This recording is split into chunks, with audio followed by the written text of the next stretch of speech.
Good morning, everyone.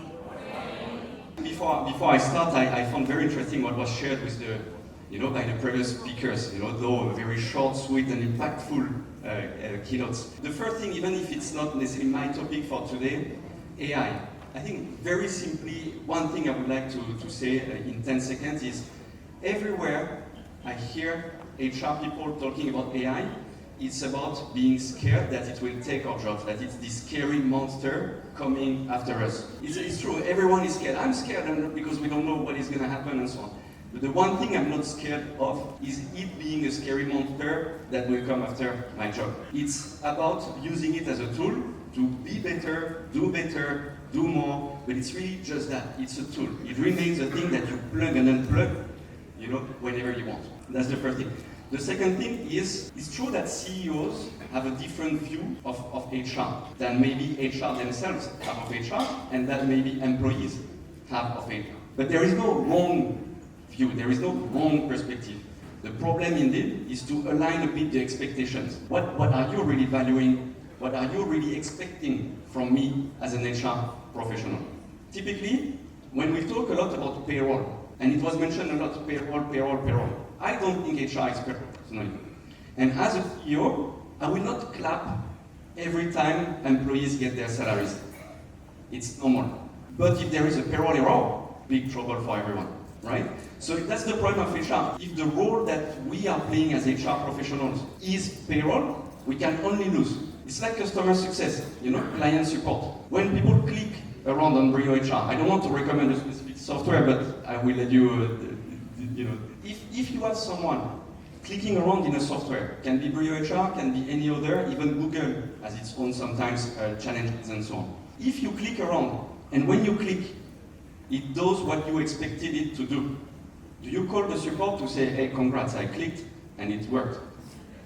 No, it's a very difficult job because you only talk to people when there is a problem. And HR is a bit like that. So now how do we bring value to CEOs as HR? It's about helping them recruit the right people fast. It's about helping them make sure that everyone is aligned with the company vision for the quarter, for the year, for the next 5 years, and so on and so on. It's to make sure that everyone is as productive as can be, that clients are happy, order more, pay more, and so on. It's not about having the payroll done right. So HR technology that really puts people first. It's not people first for the sake of it, again. It's company performance. The CEOs expect and hope that their company will perform, will grow, will be profitable, and so on. They don't expect every day, they don't think about the salaries hitting the payslip. So that's the short intro that I had not planned that I will do, will make me accelerate a bit more on the rest of the content. Because as you said, I don't want to put everyone late, I don't want to be the one. Okay, so HR Tech that puts people first. I just talked about it a little bit, but I was part of a group. It's a big network, a famous network. Maybe some of you here are part of this network. Don't want to name it, it's besides the point. It's a network of CEOs. Some are the founders of the companies, some are hired CEOs, some are second gen. They are taking over from maybe their parents who started the company a few decades ago. So we are all in this group and we gather every month. It's a very typical kind of engagement model.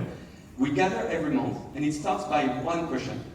We go around the table and what is your most pressing challenge? In this group of CEOs, we have chemical manufacturing company CEO, QA cleaning company CEO, accounting audit company CEO, technology company CEO. So a very diverse group. It's not a group of tech people, it's not a group of software people, and so on and so on.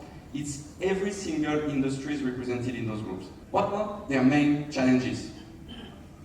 People, and people.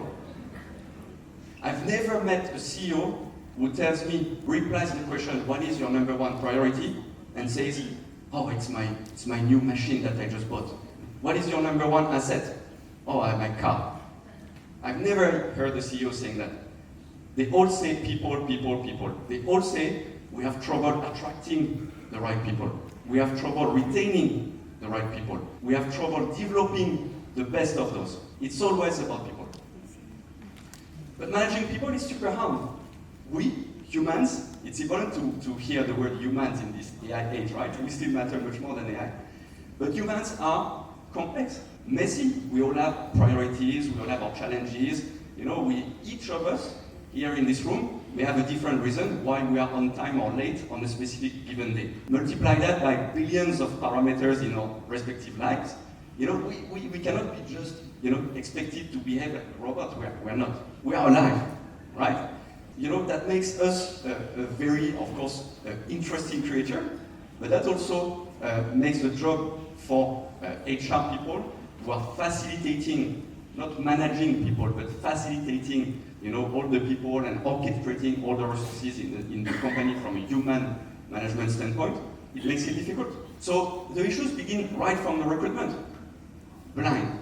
Hiring managers themselves, those who need someone to help them day to day to do the job they are supposed to do, they don't even know, most of the cases, the status of the recruitment. Do we even have candidates? Have we interviewed some? Are there some good ones that I could expect in the next few weeks? Do we have enough to fill up the position we have? Chasing. HR, which is a very, very difficult job that is often underestimated, has to coordinate and chase everyone all the time, coordinate interviews, then collect the feedback from interviewers. Who here would say that collecting feedback and collating together the feedback from different interviewers is not a pain? How many emails, how many reminders so that someone sends maybe a photo of a piece of paper in the worst cases that you then have to summarize and so on and so on. Juggling. Interviewers, they do this on top of their real job. And sometimes, very often actually, they have no information at all. How many times you got a blip blip from your phone, from your Outlook, telling you, hey, you have an interview in 10 minutes. And you're like, oh, shit, you're at the restaurant, it's lunchtime, you don't know the interview is for what, with whom, what is this person doing, and so on and so on. It's super painful, but it creates, of course, a lot of issues. There is a lot of real damages. Real damages, real money. Like Harold was talking about money, CEOs, they care also about money, because that's how, in the end, we make ends meet for not only for ourselves, but for everyone in the company. How can we pay the salaries and so on? But in the end, the recruitment process is slow, is inconsistent. We are never sure that we hire the right person until we have the right process to minimize, I would say, the mistakes. And it's frustrating for everyone, including for the new joiners. But it doesn't stop here. How important is the onboarding process? We have worked with many companies, and most of them, there is no such thing as an onboarding process, like formalized, well-oiled machine to make sure that people are welcome and go fast to reach maximum productivity, and so on. 100% of employees go through it. 100% of employees go through it. So it's extremely important to have a strong onboarding process. What happens if it's overlooked? There is no engagement. There is no engagement. You come, imagine, we tend, when we are HR, to consider ourselves different than other employees. But no, we are employees. I'm an employee as the CEO of the company, right? So when you come in a new job, and no one is expecting you, nothing is ready, your manager is on business trip or whatever, you're by yourself, you don't even know where are the toilets. So you stress about, I don't even know where are the toilets. There should be a better way to welcome employees in companies to make them be a bit more engaged. When people are not engaged, you're almost lucky, because not engaged means they come here, they do the work, they leave, at least. But most of those people will turn into disengaged employee. And disengaged employee, what happens? Every day when we show up at work, they tell everyone how bad the company is, how bad the manager is, how bad everything is. Productivity, obviously. I was in the company, I think you mentioned in my intro, Lazada. Productivity. I came to Lazada in a fairly senior position. It took me 2 months to hear about all the tools, all the reports we had available, to monitor really this minute-by-minute activity that is e-commerce. E-commerce is 24 hours a day, every day. And you need to monitor it every minute, every hour, and everything. I didn't even have the report, so they wasted 2 months of my salary, plus I was frustrated myself, by not properly guiding me in terms of how the company works, what tools are at my disposition, and so on and so on. And retention. It's proven, it's statistical, that poor onboarding make people leave faster. Of course, you feel you're not useful, you don't have visibility, no one is welcoming you. And if it starts like this, the first impression is not super good. It's very easy to fix. Onboarding is not that complex. It's a succession of simple tasks, but it has to be properly, handled and sequenced and anticipated, of course, as well. Much better engagement. Imagine you're welcome in your job. You have all the tools you need. You meet your colleagues. They invite you for lunch so that you're not alone. They show you the toilet, so when you have to go, you're not stressed out for such a detail. When you come back home in the evening, and your spouse, friend, whatever, ask you, how was it? You go from to, oh, that was great. I've never seen that. And they will say, I've never seen that because we don't do it enough. Productivity, obviously, and the retention. So those are very huge, real, monetary impacts on the company if not done properly. Then there is core HR. What do we talk about core HR? Payroll, leave management, time and attendance, obviously, expense claims, a lot of the day-to-day important activities. This is actually the foundation of HR efficiency. But if you remember what I was sharing earlier, it should not be the role of HR. It should be what is the most digitized and automated as possible so that you can take care of what your CEO cares about. So the admin work, the busy work that we sometimes have to do needs to be as much as possible automated. Whichever system works for you. But of course you make your own choices. Then performance management. Performance management in most companies, again, more than 99% of companies, it's backward looking. So you end up in December or in January of the following year, and you're like, what did you do last February, 10, 11 months ago? No one remembers. No one remembers. And even if there is a number, if there is a KPI, let's say, you might miss all the context. Maybe someone missed on the KPI of organizing the number of events they were supposed to organize in the year 2020. And you count that in January 2021 as you do the performance review of 2020. Then the employee, maybe they are super underperforming. They organized 0 events in 2020. But if you remember the context, in 2020, no one was organizing events. So there is an important context that you miss when you are just looking backwards and so on. But I will talk in a minute about more important things that you miss. So it's all about reconstructing the past. The right way to look at performance management being forward-looking. And this gives a lot of opportunities. Forward-looking, what does it mean? It simply means on a regular basis, we discuss about what's coming next. We make sure you understand what is expected of you, and we make sure you have the tools, the resources, the attention to actually make it happen. Forward-looking provides better visibility, right? I know what I'm supposed to do in the next quarter, tomorrow. Sometimes we think it's clear, but because we have sent an Excel file with the KPIs or the objectives, but more often than not, it's not clear. It's very important to make sure that there is a visibility as to what everyone is expected to do in the next day, week, quarter, year, and so on. It gives a coaching style. If every month, some companies will do every quarter, maybe that's enough. Every month I think is ideal.